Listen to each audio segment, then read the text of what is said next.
Drive to Survive is made to entertain. It is not Yeah. an official recap of the season. Drive to Survive is a Netflix show in order to get viewership.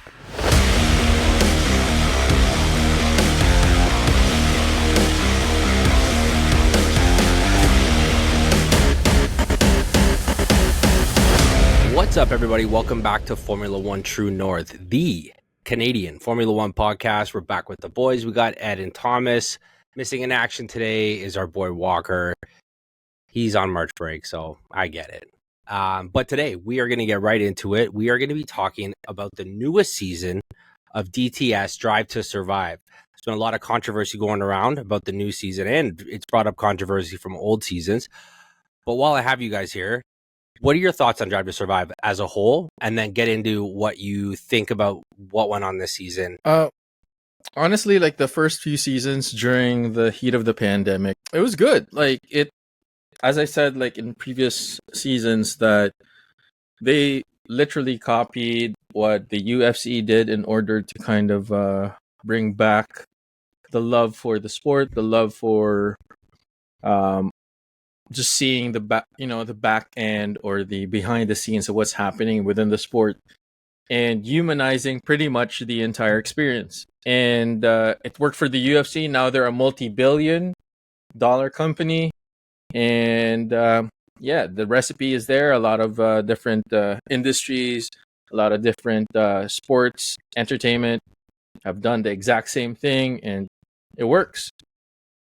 However, in the past few years, I never got into watching 2023 season and this most recent 2024 season, because at that point, like, I already knew what was happening. I was in the know of what was like the background stories, different podcasts that I listened to also on the back end as well, and different press releases. And I tried a few episodes of 2024, just like the first episode, but I'm like, it doesn't feel the same anymore. I think it's lost its luster at this point, but that's my personal opinion. Thomas, what do you think about it?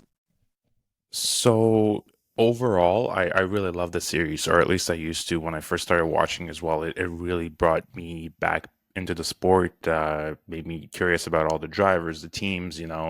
Um, However, with 2024, I'm only a couple episodes in, but the first episode I started watching, it was very, very hard for me to get in. I don't know if the way they started off with the first episode with Christian Horner and his struggles at Red Bull per se. But it wasn't enjoyable. It was missing like that, almost like an oomph. Second episode with between the rivalry between Max and Lando. It caught me off guard a little bit, right? I'm like, is it true that spoilers alert, but I'm like, is it true that they really, really hate each other like that? And then I kind of had to go back into Google and what people were saying, what other podcasters were saying. It's overdone by Drive to Survive to cause drama and excitement. That did not really, we'll talk about this a little bit more, but that did not sit really well to me. It seemed like clickbaity and really misleading. You guys got to remember something. Drive to Survive is made to entertain. It is not an official recap of the season. Drive to Survive is a Netflix show in order to get viewership. It is also aimed at people who do not watch Formula One, because if you watch Formula One as in-depthly as we do, we don't need a recap. We don't need to get more excited about a sport that we're already excited about. It's made to get people into the sport. So I think once you understand that concept, I'm way less upset at the storylines they try to spin, all of the rivalries they try to make happen, all the super small things that they exaggerate into like apocalyptic things that happened during the season. But towards your point, Ed, like I got into Drive to Survive during COVID, and I remember when poker and UFC got really big. It was when the hockey and the NBA, the NHL and the NBA, were on strike.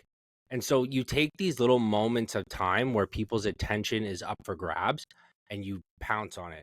And Formula One did that second to none, because it was the first professional sport that was back. before basketball figured it out, before they had all these, even UFC when they were fighting on the island and everyone was isolating in their little social bubbles. Formula One figured it out first. And so everybody's eyes were on Formula One, and it was unreal. And it got me excited about it. It allowed my friends and family and everyone that I know, they got excited about it too. It was the only thing we could do was sit at home. And then they gave us this beautiful, dramatized version of Formula One in a nice packaged little form that they call Drive to Survive on Netflix, nonetheless. And everyone has Netflix. So they've made it accessible. They've added some storylines, and have they over-exaggerated things? All facts. That's okay with me. I think it's a really cool way to help get people into Formula One. I got a buddy who's like, hey, man, you keep talking about it. I see your podcast online and all that stuff. What's going on with Formula One? Tell me about it. Help me figure it out. And the first thing I always say to them is, just check out Drive to Survive. Start at season 1 and just get into it. I saw him 2 weeks later. He's like, I'm 4 seasons deep. The show is unreal. I can't wait for Formula One to start up this year. He was sold. And like, is he going to get into it? I don't know, but it's good enough to sell somebody in a big way that quickly. Moving on, though, I do want to touch on some of the pieces in the new season of Drive to Survive that came out maybe a little off base of what the reality was. Ed, you got something? Yeah, before we start getting into the nitty-gritty of things, spoiler alert, who hasn't watched the latest season, that's what we're going to talk about. So if you are, you're big on like Drive to Survive and you're listening to us right now, thank you for listening to us before Drive to Survive. But there will be spoilers, so you've been pre-warned. Don't hate on us. And lastly, I just want to also point this out, because you mentioned this, like we were afraid of Formula One being off during the COVID season. Can you imagine if Formula One was off? Where would we be right now? There won't be Formula One True North. There won't be Parc Ferme, our old name. So you know what? Thank you, Drive to Survive. Thank you, Formula One, for giving us a little bit of like, a podcast career here. Anyway, continue, Drew. Go ahead. On that note, we're coming up to a year here as Formula One True North, but our 3rd season as a podcast, which is absolutely wild to think about. Yes. That I've known you clowns for 3 years, and we've grown a serious fan base in order to do that. Which I also wanted to point out, there is going to be a watch party this weekend at Trinity Commons. If you guys want to come out, check it out. They're hosting a watch party. It is the Australian race, so it starts a little bit late, but doors for the watch party are at midnight. We got a table. Come check us out. I won't be there personally, but Ed and Thomas will be there, and you can come see them and watch the first race of the season, which is going to be big. They're going to pack the place as they normally do. And we'd love to have you out. So yeah, we'll be there. We'll be there. Back to the goods. Verstappen, Lando, God.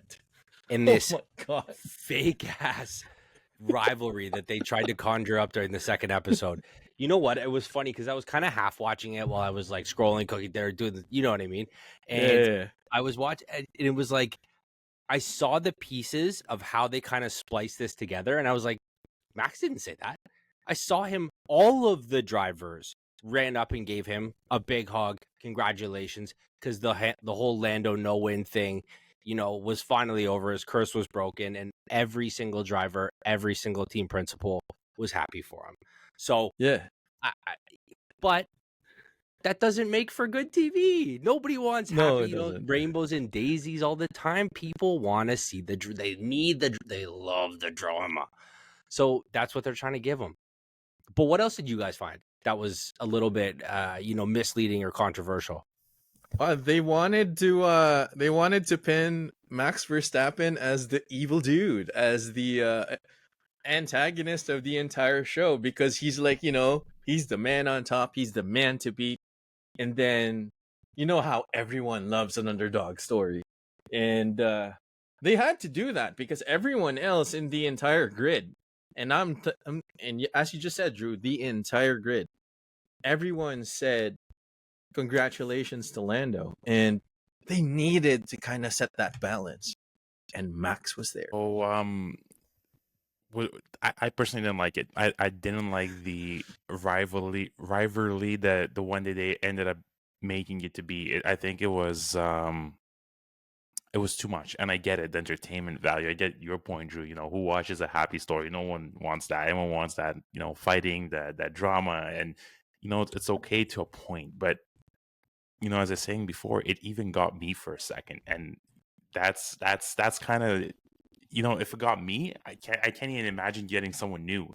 Someone new coming up to the sport. They're like, holy crap, this is a savage sport. Like, every sport has its own dramas and stuff, but to this extent, like, are they really like that? They would start questioning and making up their own reality of the sport.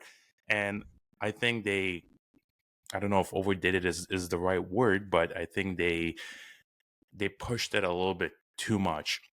And like I said, I'm only on sort of just finishing the second episode, but it just, the way it started, even with the first episode, it didn't really grab my attention too much. Again, we all watch Formula One. We all knew what was going on in 2024 with snippets here and there.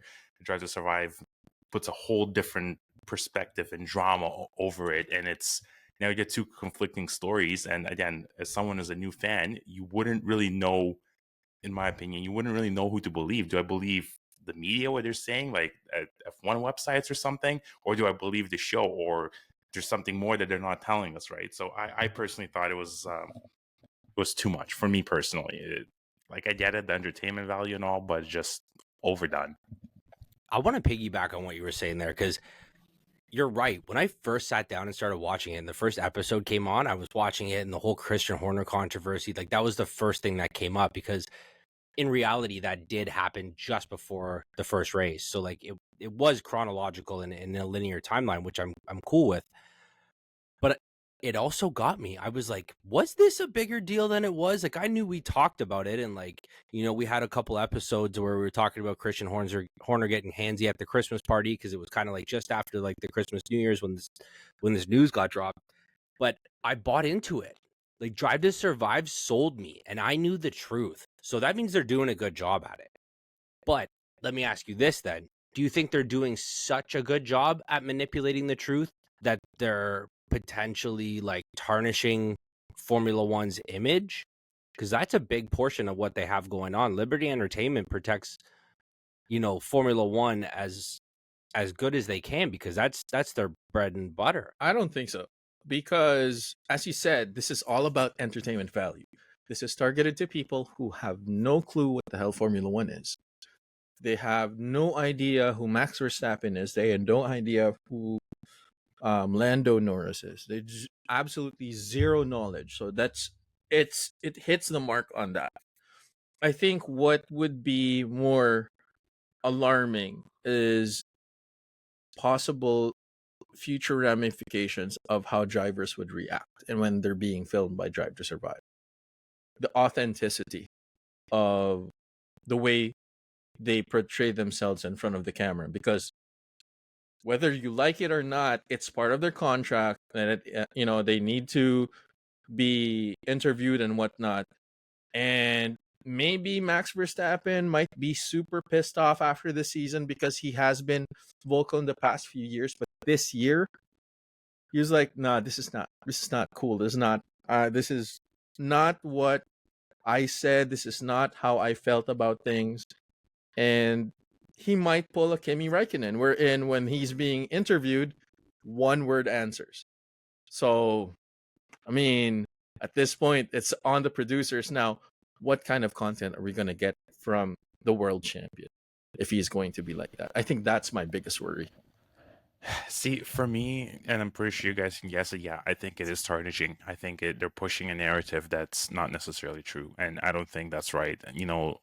Putting on a different set of glasses or a different set of eyes, if I would watch that as, let's say it was on TV and I watched that as the first episode or the first two episodes, I already have a narrative. Max is the asshole, he's the bad guy, and he's the villain of the story, which, I don't like Max per se, like as a person. Like, he's a good driver, but like what even they're spinning on him, I think it's too much. And every story has to have its villain, and they're just throwing Max essentially under the bus and making him look like a complete jackass, a complete asshole, fabricating a story, which it's a lie. And I'm gonna go in circles here. It's all entertainment and everything, but they're pushing a narrative that it's almost kind of like fake news, and I don't know how I feel about it. It's kind of disheartening. I get the drama. I enjoy a little bit of a drama, but at least make it more truthfully.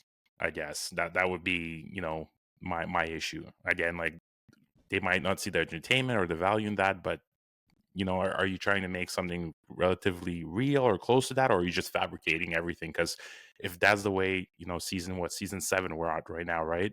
So if that's the way season 7 starts, what's going forward, season 8, 9, 10, whatever, how are they gonna just start spinning more stuff, more bullshit, or they're gonna stick more a little bit to the truth? Because if they continue doing this stuff, I don't think I'll continue watching it, honestly. So I got a big question, which is like, I'm just curious, genuinely, as to why they choose some truths and not others. Because, like, after watching a big season, there's a lot of things that happen. You know what I mean? Like, some notable things that happened in, like, Ollie Bearman got his first race in Ferrari, thrown in, appendix, the whole kit. And that was kind of completely missed, that Ollie Bearman wasn't there. Number 2, we had, do you remember the Weight scandal with George Russell, who was underweight?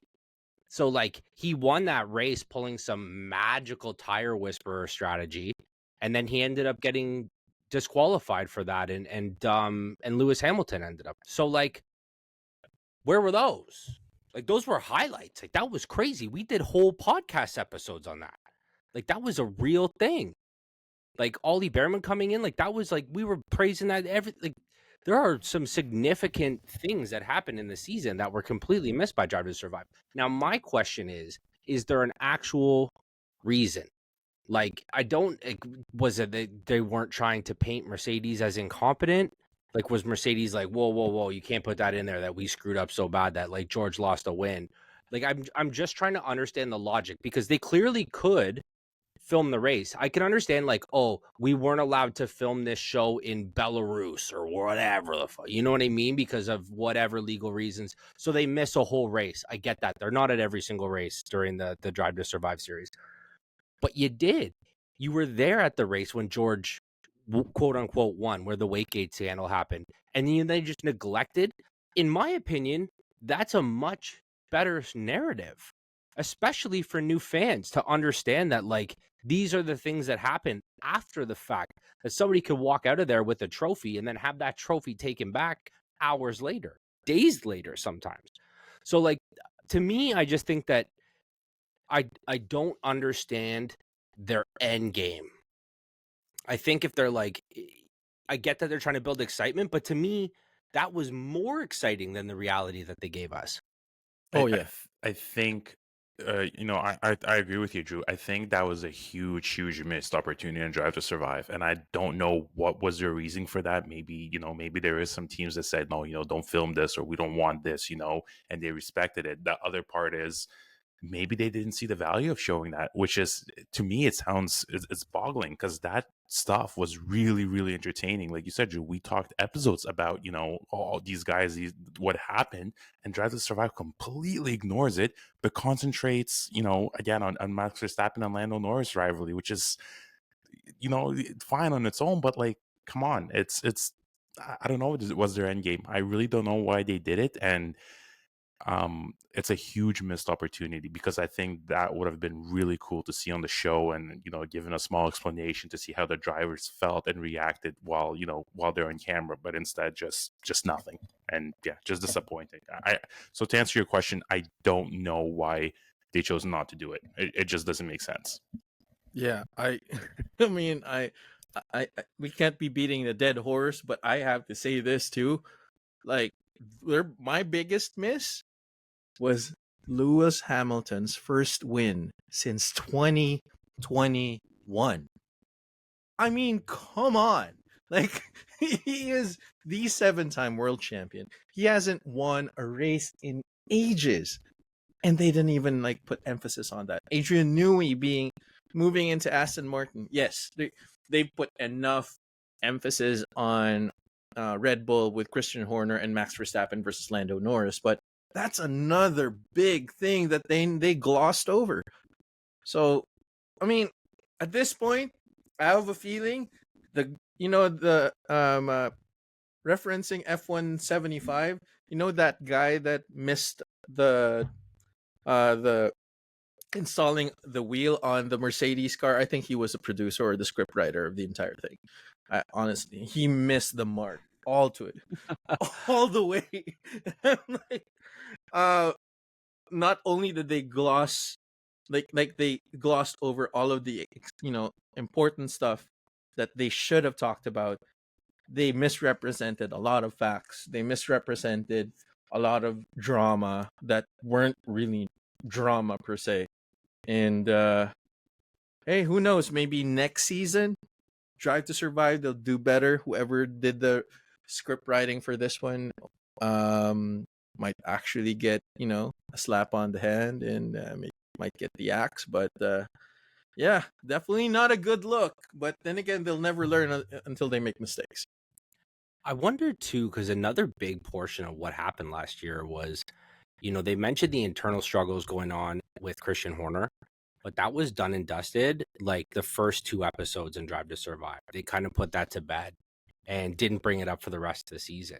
And in actuality, it kept going all season. And Red Bull's internal struggles were a very real thing, to the point where they lost like their golden goose, Adrian Newey. Wheatley ended up taking off, and a couple other people have left the team. That's right. That was a major talking point throughout the entire season. And that to me, like, if somebody was just watching Drive to Survive as a new fan, they would come in with a very tarnished image of what 2025 is going to look like, right? Because they're going to think that Max and Lando hate each other. Absolutely hate each other. They have no idea that Adrian Newey left and is now at Aston Martin Racing. And they still think George Russell won that Grand Prix. There was no mention that he got disqualified, which is, I get that you might not have the coverage or the footage, and trust me, coming from like a film guy, I understand it. Maybe they hit record and they totally forgot because, they didn't get disqualified till hours later. So they'd already shut down shop. I get it. But to not mention it somewhere else in the season is beyond me. So to your point, Drew, exactly. Why couldn't they just put in like a little snippet of text like they do in the movies or documentaries? This race, so and so got disqualified. The trophy ended up going to so and so. Just something. But to the fact that they did nothing, that's what bothers me too. They missed the mark. It's as simple as that, guys. Like whoever did the editing, whoever planned all the shots, and you'll know this, Drew. Like whoever did the storyboard probably was just like, I don't know what I'm doing, or they might have lost footage somehow. Like I disagree though, because I think they do know what they're doing. Because I have watched the seasons and I have been entertained and I have been brought back into the key points of a season. But what I'm not seeing is that like either one of two things happened. They either didn't have the footage, so they couldn't use it in the editing room, because those guys are great editors. If you watch that show, the editing's fantastic. The suspense they build, all that stuff's fantastic. But my thing is like, who on the way out the door, the editor press, okay, we're going to render this out, and before it goes to Netflix for them to upload, nowhere along that chain of command did anyone say, hey, let's watch this and make sure it makes sense. You know what? You know what I mean? Because the guy that's editing is probably some little Asian dude at a desk in Thailand, has no idea what the Formula One even is. Or someone pulled an Adrian Newey and just left the team.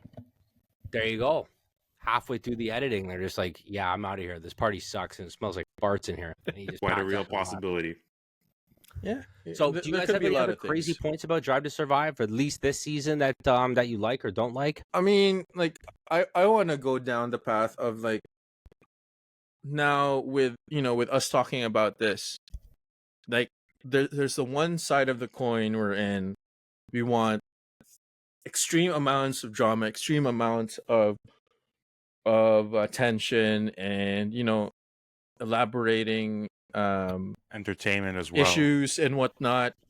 Or do we want the journalistic integrity type, wherein it's factual, and like super down to facts and whatnot. Because to your point, Drew, still pointing out that this Drive to Survive series are for people who have no clue what Formula One is.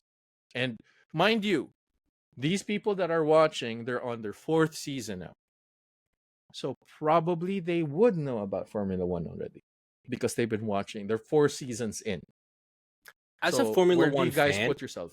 I always looked at Drive to Survive as a quick little recap of the season before the season starts. They always put it out a week or two before that Formula One season starts as like a quick little recap.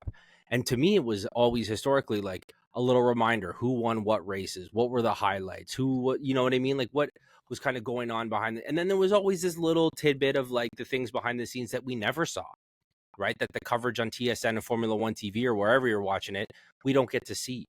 Right. And then once it passes, they're on to the next race. They're into the next city. And so we never get to kind of go back and see those like behind the scenes, those conversations behind closed doors and all that stuff that Netflix does have access to, which I think is fantastic.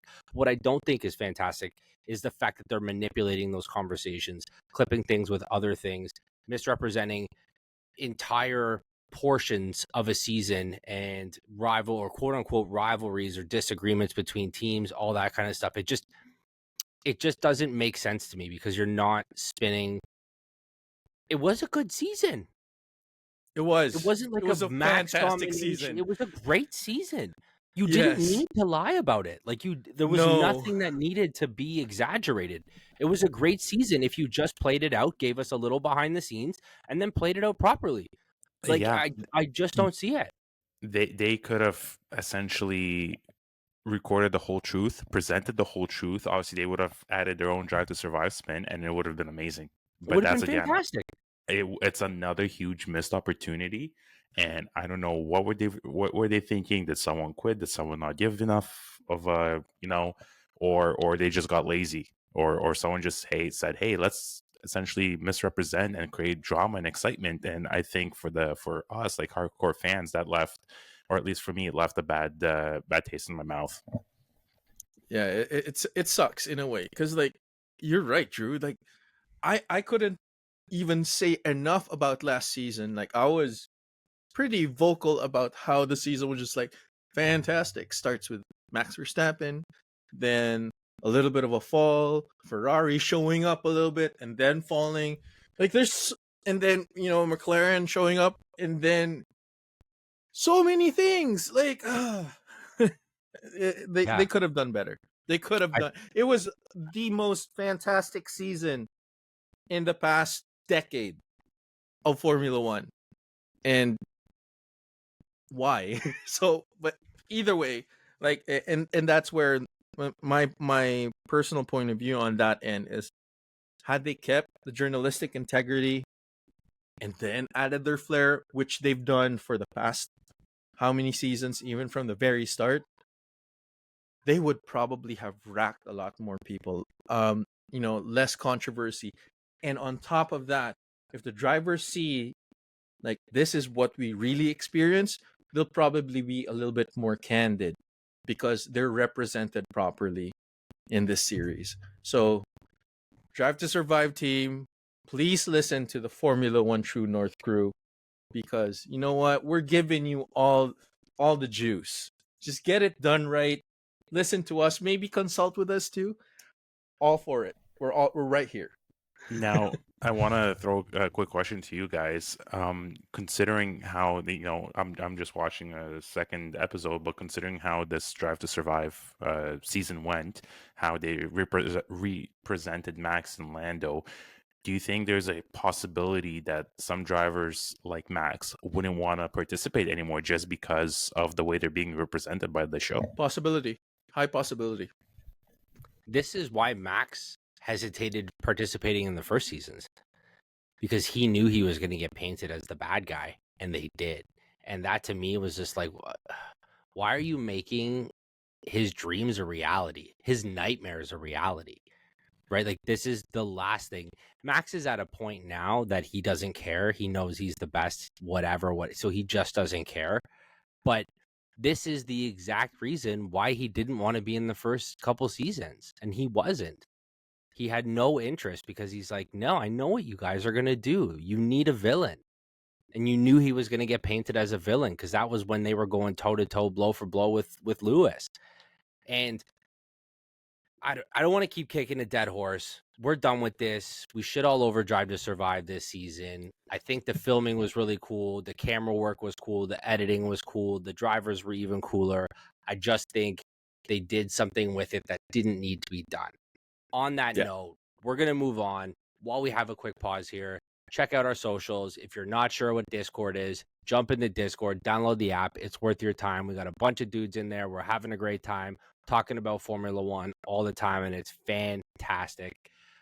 We could also hit us up on TikTok, Instagram, everywhere you can find social media. Formula One True North is there. So come check us out. We really appreciate it. And if you don't feel like doing that, just hit like or subscribe or follow us wherever. You can get your Spotify podcast, Apple Pod, anywhere you can get podcasts. That's where we're at. We do appreciate the support. It's big. But we are going to start talking about the season because, boys, it's race week. It's race week, and we are headed to Australia for the first go. Us here in Toronto, North America, that makes it an absolute miserable time to start watching a race, but I'm here for it. That's what happens. It's part of the game. Formula One is a global sport, so you can't win them all. And it starts in Australia. I always like Australia. It's a nice track around the park there. So, guys, what are you most excited about? What are you least excited about? Give me one of each. Let's go. Most excited about how it just got released. Mr. Oscar Piastri got extended with McLaren till 2026. So that's, or end of 2026. So that's really exciting to see him on the grid for a couple more years. Hopefully, together with Lando, hopefully they could bring back more podiums to McLaren. I'm excited for that. What I'm least He's an excited Aussie about, boy, so he's got no home race straight away. Home race, Aussie boy, yeah, great timing. Least excited probably would be the Australia race as well, just because of our time, the time that we get to watch it. So it's going to be a long night, but it's worth it. Oh, it's Saturday night at midnight. It's not that bad. China's worse at 3 a.m., right? We're gonna be at the watch party, dude. So don't. Exactly. That's right. We'll see. We'll be watching it with the fans. Make sure to hit us up on the socials, please. We're gonna be at a Trinity Commons, and come meet your Formula One True North host right here. So please do. Favorite or what I'm expecting would be, what I'm most excited about rather would be just the racing in general. Turn one. I want to see what happens in turn one. I want to see the pace of the cars. I want to see our favorite, Lewis Hamilton in red. I want to see the pace of McLaren. Those are the things I'm really looking forward to the racing. What I'm least looking forward to is if there's going to be a lot of rain or if there's going to be a lot of weather issues. I don't want any stoppages. I just want pure racing, good weather. I want to see how every car stacks in the grid. That's all I want to see. Hopefully weather's going to be great. Hopefully everything is going to be good. There won't be any issues at all. But yeah, let's get to racing. Honestly, I'm excited for the first corner too, but for very different reasons. We have a lot of rookies on the grid. There are going to be a lot of guys who don't know what a first turn in Formula One is going to look like. They're going to be going in with their elbows up. They're going to not know what their brake distances are, and it will be anarchy going into the first corner. So I'm here for it. Same as Ed. First corner is going to be awesome. I'm not looking at the pace. Well, maybe I am looking at the pace. It's going to be a little bit messy, but I know that Australia is going to have at least one safety car, full reds. So it's going to be an absolute disaster, especially with those rookies. Thomas, you got something to say? I can see. I do have something to say. I wanted to ask, what is I kind of know the answer. The prediction of a crash in the first corner is probably relatively high. How many cars do you think are going to be taken out on that first corner, like permanently out of the race? DNF? Yeah, okay. I'm going to say 2. There's going to be 2 in that first corner. At least, you know what? Let me not say the first corner. That might be a little exaggerated. It is a big long one up to the first corner. But first corner only. We're just talking first corner. First corner only. I don't know if there's going to be any retiring on the first corner. I hope they take it I- easy, or I think there will be they some push it. damage. I think people are going to be hitting each other. You're going to lose a couple wings, maybe a puncture, but I don't know if it's going to be full DNF on the first corner. That's a big impact. I'm gonna take your previous answer. I'm gonna say 2 at least on the first corner. Wow. Okay. I like it. Ed, what do you got on Okay. the over-under on this one? I would take it a step further. Oh, no. Which rookie is going to get into an accident, or which rookie is going to get into either a spin or a DNF? I'm Doohan. going to say Jack Doohan. This is sort of like a home race for him too. It doesn't matter. He's all. It doesn't matter? All right. He's Kiwi. He's Kiwi, right? Oh. Yeah, he is. Yeah. He is. Yeah. For me, I have a feeling it might be either Hajar or Bortoletto, because these guys are coming in real fresh. Because Bearman has already experienced it. Doohan has experience as well. Kimi Antonelli does not have a full race to him, but he was able to try it out last year. Spun out, but let's see. Here's to hoping. I have a feeling Kimmy might also be involved. I don't know why, just a strong gut feeling. Yeah, first corner.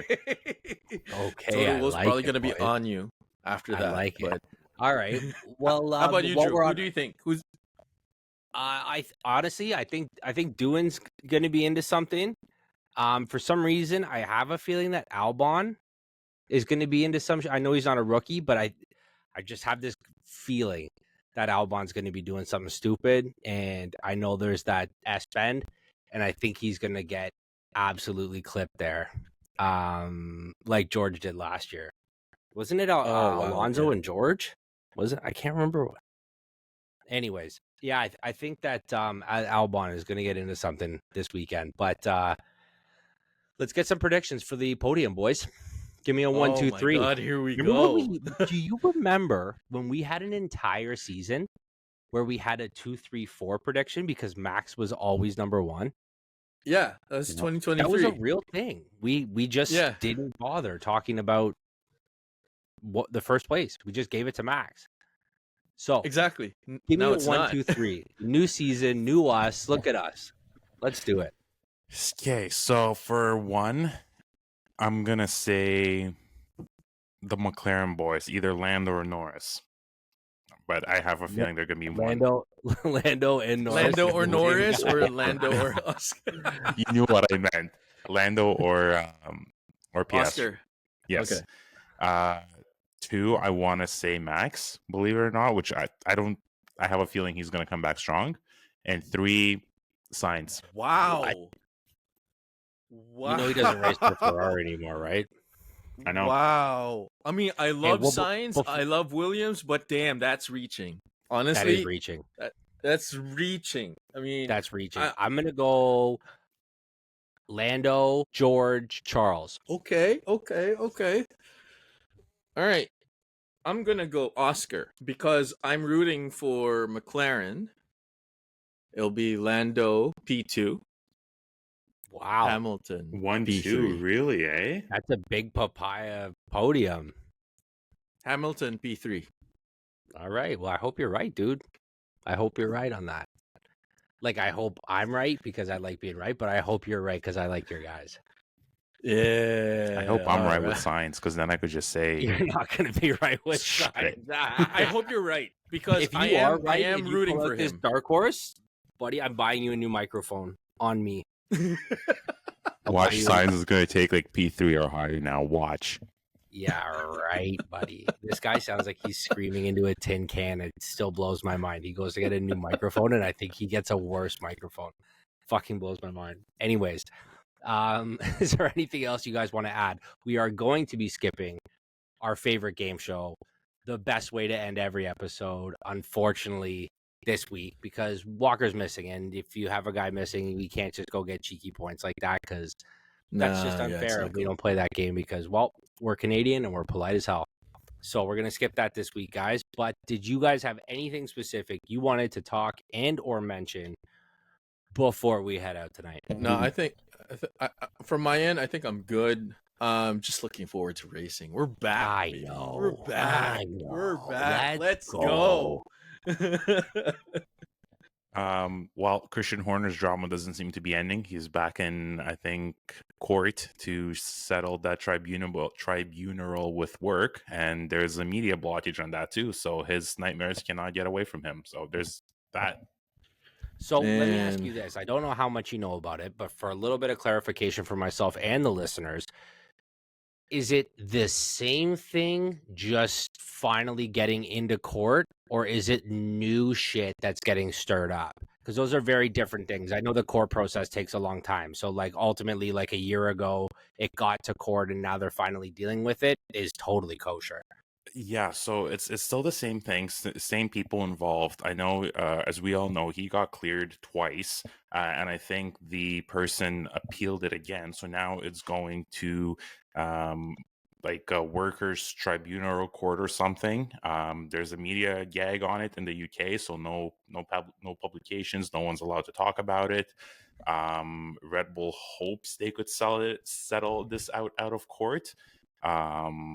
But yeah, just another kind of like it's been a whole year essentially, and he still can't get away with it. So that's in the news as well, which I found kind of interesting. It's after essentially cleared twice, and you're still going through that. Must be tough. Welcome to the big leagues, bro. When you're on top, there's only one place to go, and everybody wants to pull you there, buddy. So yeah, well, you know what? I hope Christian Horner gets what he deserves. So if he did something shitty, get what you deserve. If you didn't do anything, I hope you get off on this and back to racing, because there are 1,000 more important things you need to be worried about than some stupid court case, whether he wins or loses. But that's it for me, boys. Yeah. Well, you know what? Like Red Bull can catch a break this season, but we'll see what happens. Let's get back into racing. And you guys that are listening, please, Discord, Instagram, YouTube, like, subscribe, comment. I mean, if you have any questions, we got mailbox box in the Discord.